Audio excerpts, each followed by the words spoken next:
Fixed payment failure, please try again on Facebook. Hi everyone, welcome back to our channel.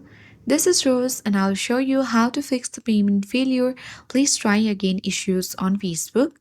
Without further ado, let's get started. Open Facebook app, tap profile icon or menu icon at top right corner of your screen.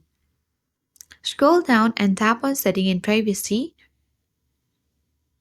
And from this menu choose order and payment. This is where your payment method are managed. You simply need to tap on payment method if no payment method is added.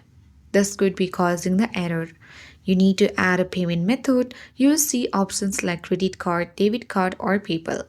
Enter your details and you need to save the payment method. With this, you will successfully fix payment failure. Please try again on Facebook. I hope this guide was helpful.